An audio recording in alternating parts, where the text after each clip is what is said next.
सर्वांना नमस्कार. स्वागत आहे आपलं मराठी चातुर्य कथा या यूट्यूब चॅनलवर. व्हिडिओला सुरुवात करण्याआधी आपल्या चॅनलला सबस्क्राईब करा आणि बेल आयकॉनवर क्लिक करा, जेणेकरून सगळ्या नोटिफिकेशन्स तुमच्यापर्यंत वेळेत पोहोचतील. चांदमातला भाग 150. शशीनं दौलतच्या दोन्ही गाड्या पेटवून दिल्या आणि त्याचे फिरण्याचे वांदेच करून टाकले.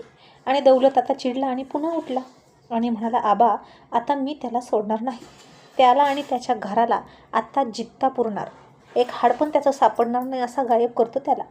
सरपंचानं पुन्हा त्याला अडवला. दौलत आडदांड होता आणि बिंडोक होता, पण सरपंच धूर्त होता. सरपंच म्हणाला, दौलतराव, शांततेत काम घ्या आणि आधी मला सांगा, तुम्ही त्याची खोड काढली होती का? दौलत म्हणाला, हो आबा, मी त्याची रात्री गाडी पेटवायलाच गेलो होतो, पण तो तिथं पण आडवा आला, सुक्काळीचा. आणि सरपंच म्हणाले, दौलतराव, काय करावं तुमच्या भडक डोक्याचं? तुम्ही त्याची गाडी पेटवायला गेला, त्यानं तुमच्या 2 गाड्या पेटवल्या. तुम्ही त्याची एक म्हस चोरायला गेला, तर त्यानं आपला अख्खा जनावरांचा गोठा सोडून दिला. तुम्ही त्याच्या गाडीची एक काच फोडली आणि त्यानं तुमच्या गाडीची 2 चाकं काढून नेली. म्हणजे तो नक्कीच फार धूर्त आहे, हुशार आहे. आणि दौलत चिडून म्हणाला, आबा, आता तुम्ही पण त्याच्या हुशारीचं गुणगान गाताय काय? आणि सरपंच म्हणाले, त्याच्या हुशारीचं गुणगान गात नाही, तर तुम्हाला अकलेनं वागा असं शिकवतोय. तो शत्रू असला तरी त्याला कमजोर लेखता कामा नये.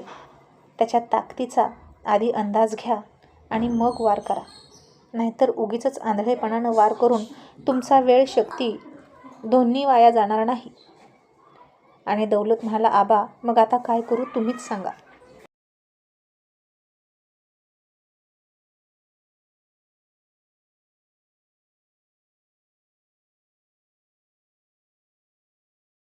सरपंच म्हणाले, आता हे पण आम्हीच सांगायचं का? तुम्हाला तर स्वतःच्या डोक्यानं चालता येतच नाही. बरं, असू द्या, तुम्ही थोडी करमणूक करून घ्या तुमची आणि इथली सगळी रग कुठल्या तरी बाईवर जाऊन काढा. आम्ही बघतो काय करायचं ते. आणि दौलत म्हणाला, आबा, आता कसं जाऊ? दोन्ही पण गाड्या नाहीत. आता चालत जाऊ की सायकलवर? सरपंच म्हणाले, तुम्ही कशापायी जाता तिकडं? तुमच्या गुलामासनी इकडं बोलवून घ्या, निरोप पाठवा फडावर. आणि दौलतनं आता सकाळ सकाळीच त्याच्या माणसाजवळ त्याच्या एका ठेवलेल्या बाईला निरोप पाठवला की संध्याकाळी ये. आणि तो घरातून बाहेर गेलाच नाही. आणि हे ऐकून सुमन तिच्या खोलीत गेली आणि ती खूप हसत होती. तिला फार आनंद झाला होता दौलतची अशी दुर्दशा पाहून. आणि तिच्या हसण्याचा आवाज आला आणि दौलत तिच्याकडे गेला आणि तिच्यावर त्याची मर्दानगी दाखवत तिचे केस पकडून म्हणाला, हसायला येतंय? लय हसायला येते का तुला? आता थांब. असं म्हणून त्यानं समोरचं टेबल होतं, त्या टेबलाकडे तिचे केस पकडून ढकलली. तशी सुमन घाबरली. आता तिचं पोट त्या टेबलला धडकणार होतं. इतक्यात ती सावध झाली आणि तिनं पोटावर हात ठेवला.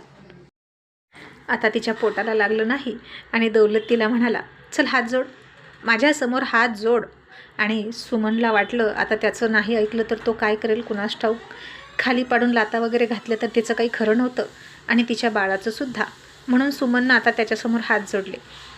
आणि दौलतला त्याच्यासमोर कधीच न झुकणाऱ्या सुमनला झुकवून असुरी आनंद झाला.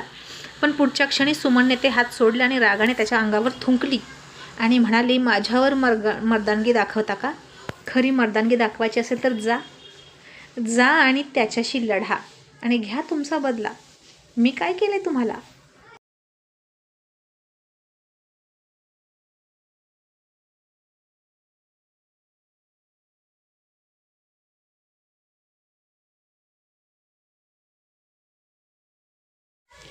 आणि दौलत आता आणखीन चिडला. हिची इतकी हिंमत की माझ्या अंगावर थुकली. म्हणून त्यानं तिचा पदर पकडला आणि त्या पदरानेच तोंड पुसलं आणि जळजळीत नजरेनं तिच्याकडे बघत तिच्या जोरदार त्यानं कानाखाली लावली आणि म्हणाला, त्याला तर मी बघणारच आहे, जित्ता पुरणार आहे, सोडणार नाही. पण आता त्याच्या आधी तुझा निकाल लावतो साली. घरची भेदी आहेस तू, पापी आहेस, कुलक्षणी आहेस, कुलटा आहेस, आमच्या घराण्याला काळीमा आहेस. आणि सुमन हसून म्हणाली, आता जे बोललास ना तू मला, ते सगळं तुला लागू पडतं. माझ्या चप्पलजवळ उभा राहायची तरी लायकी आहे का तुझी? अडाणी आहेस तू, अडाणी गावगुंड आहेस तू. माझ्या घरच्यांना धमकी देऊन फसवून लग्न केलंस ना माझ्याशी? अरे, तुला जर इतकंच मस्ती जिरवून घ्यायची होती तर दुसरी कोणतीही मुलगी करायची ना, माझ्याशी का लग्न केलं, असं सुमनसुद्धा म्हणाली. आणि दौलत म्हणाला, माझ्याशी या भाषेत बोलतेस का, आता तुझी सुटका नाही. आता नरकात सुद्धा तुला जागा मिळणार नाही. इतके हाल मी तुझे करणार, इतके हाल करणार की तू मरण मागशील. पण तरीसुद्धा तुला मरण मिळणार नाही, असं म्हणून तो तिच्या खोलीतनं बाहेर गेला आणि तिच्या खोलीला कुलूप लावलं. आणि बाहेर उभा असलेली त्याची आई म्हणाली, दौलत, अरे असं काय करतोस, सून आहे ती या घरची, तिला असं कोंडून का ठेवतो. दौलत चिडून त्याच्या आईला म्हणाला, खबरदार, जर हे दार उघडलं तर माझ्या परवानगीशिवाय हे दार उघडायचं नाही. आजपासून त्या सालीचं खाणं पिणं बंद. माझं खाते आणि मलाच शिव्याशाप देते का. आणि आता बघूच ती कशी जगते. तिचीसुद्धा खांडोळी करून टाकणार आणि कोल्या कुत्र्यांना खाऊ घालणार, असं म्हणून तो धुमसत त्याच्या खोलीत गेला. आणि इकडे सुमन घाबरली.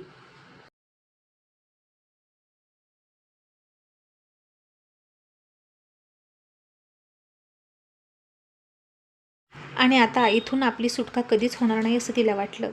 इकडे सकाळी शशी चौकात गेला होता. कस्तुरी तिचं रोजचं चौक स्वच्छ करण्याचं काम करत होती. आज बाजारचा दिवस पण होता.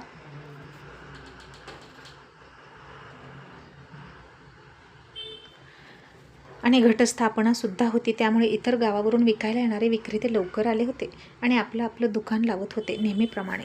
त्याचवेळी तिथंच एक चणे फुटाणेवालासुद्धा त्याचा ठेला मांडत होता. आणि अभिजित म्हणाला, डॅडी मला चणे खायचे. शशी म्हणाला, ओके. आणि तो त्याचा हात पकडून त्या चणे फुटाणेवाल्याकडे गेला आणि म्हणाला, 2 पुड्या दे. शशीनं पैसे काढून दिले. एक पुडी अभिजितच्या हातात दिली आणि दुसरी स्वतःच्या हातात घेतली. आणि तो निघाला. इतक्यात तिथं आणखीन 2 जण आले आणि दौलतचेच पाळीव गडी होते.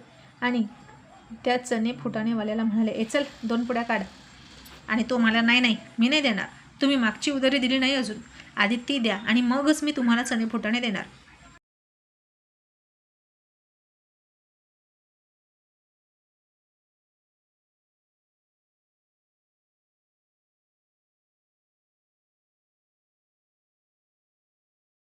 आणि त्यातला एक जण लांब केस असलेला आणि काहीसा जाडजूड असलेला गुंड म्हणाला, बरं चल असू दे, हे सुद्धा मांडून ठेव, देतो परत पैसे.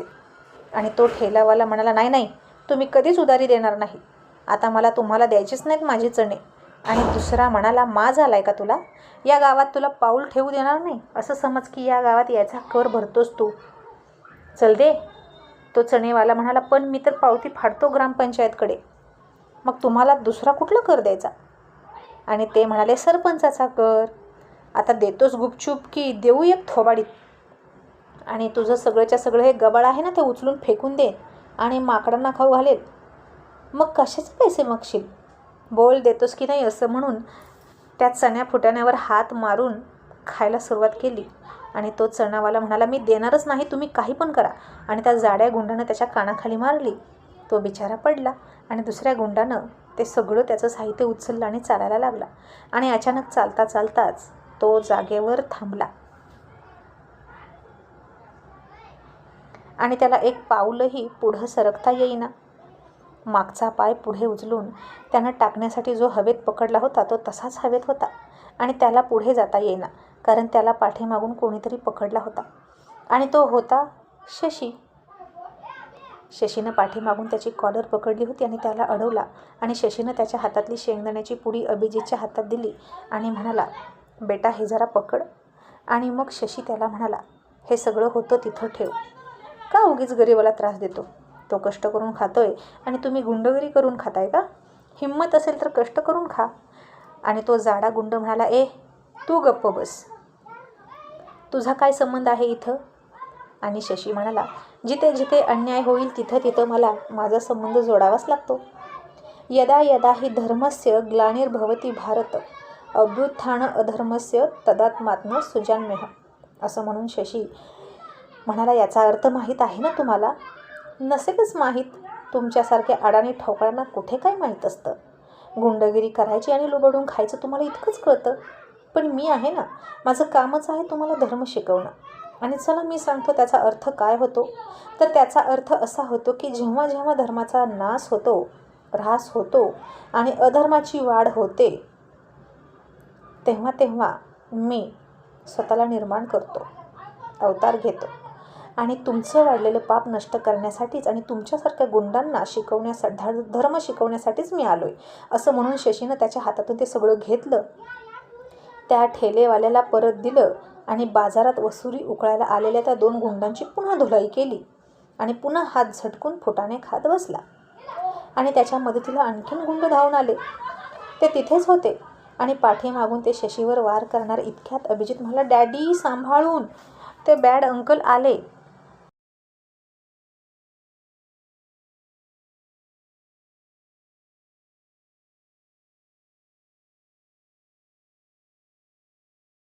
तसं शशीनं मागं बघितलं आणि जोरदार मूठ पकडून त्याच्यावर वार करणाऱ्या गुंडांच्या नाकावर ठोसा दिला. त्याचं नाक चिपटूनच ठेवलं आणि आता तिथेच शेतीच्या कामासाठी लागणारे हत्यारं विकणारं दुकान लावलं होतं. आणि शशीनं तिथलाच एक लखाकणारं धारदार कोयता हातात घेतला आणि म्हणाला, आता यापुढे घटस्थापनेनंतर जो नरबळी दिला जातो तो आजच देणार. तसे सगळे घाबरले आणि पुन्हा ओरडत पळत दौलतकडे गेले आणि सरपंच अडकीत त्यानं सुपारी कातरत म्हणाले, काय झालं? किती दुकानं आली होती? प्रत्येकाचं 100-100 रुपये आणलेत का? आणि दौलत म्हणाला, आणि हो, आज रातच्यासाठी गजरा पण आणून ठेवा. आणि मंजुळाला निरोप गेलाय ना आज रात्रीचा? आणि ते म्हणाले, नाही मालक. मालनचा जावई तिथं पण आडवा आला.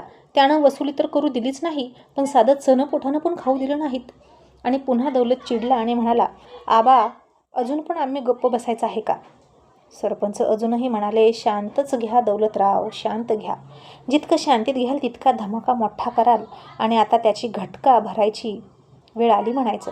असं म्हणून सरपंचांनी हातातली सुपारी अडकीत त्यात पकडून रागात कातरली. मग आज घटस्थापना होणार होती आणि दौलतने अशा प्रकारे सुमनला डांबून ठेवली. त्यातच सुमनच्या कोरड्या उलट्या व्हायला लागल्या आणि त्याचा आवाज तिच्या सासूपर्यंत आलाच आणि सासूला कळलं की नक्कीच आता ती गरोदर आहे. आता तिनं जाऊन सरपंचांना सांगितलं आणि म्हणाली, अहो, दौलतला तुम्ही तरी सांगा की दार उघडा म्हणावं. अहो, मला वाटतं की सुनबाई पोटुशी आहे. अशा अवस्थेत तिला असं दाबून ठेवणं बरं नाही. आणि हे ऐकून सरपंच म्हणाले, तुम्हाला नक्की खात्री आहे का याची की मनाचे खेळ आहेत? ती म्हणाली, अहो, असं मागच्या वेळेला झालं होतं असंच तिला, आणि माझ्या मताप्रमाणे तिला पाळी पण आली नाही. 2 महिने तरी झाले. मागच्या वेळेस असं झालं आणि मी तिला विचारलं तर ती म्हणाली, जागरणामुळे मळमळ उलट्या झाल्या, बाकी काही नाही. शिकली सवरलेली पोर आहे, तिला कुठं काय कळतं यातलं. पण आता सुद्धा ती अशाच उलट्या करते आणि नक्कीच मला खात्री आहे ती पोटुशी आहे. हे ऐकून सरपंचांना आनंद झाला आणि ते म्हणाले, बरं, आत्ताच सांगतो. आज घटस्थापना आहे आणि या मुहूर्तावर किती चांगली बातमी मिळाली. आणि हे बघा, आता तरी तुमच्या सुनबाईंना सांगा की दौलतला विरोध करू नको म्हणावं, नाहीतर तो काय करेल सांगता येत नाही. असं म्हणून सरपंचनं दौलतला हाक मारली.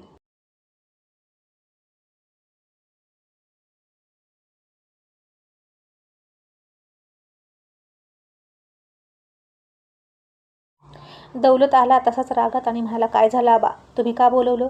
आणि सरपंच म्हणाले, दौलत, आता राग थोडा कमी करा. आता थोडं जबाबदारीनं वागा. थोडा पोक्तपणासुद्धा येऊ द्या तुमच्यात, कारण आता तुम्ही मोठं झाला. दौलत काहीच न कळून म्हणाला, आबा, तुम्ही काय म्हणताय मला कळत नाही.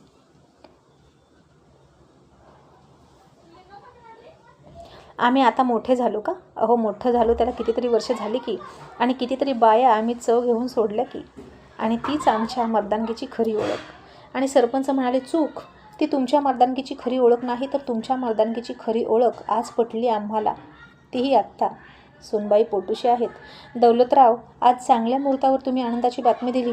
घ्या, तोंड गोड करा. असं म्हणून तो दौलतच्या तोंडात साखर घालणार इतक्यात दौलतनं ती साखर फेकून दिली आणि म्हणाला, आबा, थांबा. आणि सरपंच म्हणाले, काय झालं? तुम्हाला आनंद नाही झाला का? दौलत म्हणाला, आबा, पुन्हा एकदा सांगा, तुम्हाला काय इतका आनंद झाला? सरपंच म्हणाले, अहो, तुम्ही बाप होणार आहात, सुनबाई पोटुशी आहे. आणि हे ऐकलं तसं दौलत थक्क झाला आणि त्याचं डोकं सुन्न झालं. आणि तो रागात सुमनकडे गेला आणि कुलूप काढून हाक मारून म्हणाला, ए सटवे, बाहेर ये. तशी सुमन घाबरली आणि आता ती बाहेर येतच नव्हती. मग आता पुढे काय होईल हे पाहणं इंटरेस्टिंग ठरणार आहे. सुमनचं आणि रघुचे दौलत काय करणार हे पाहूया पुढच्या एपिसोडमध्ये.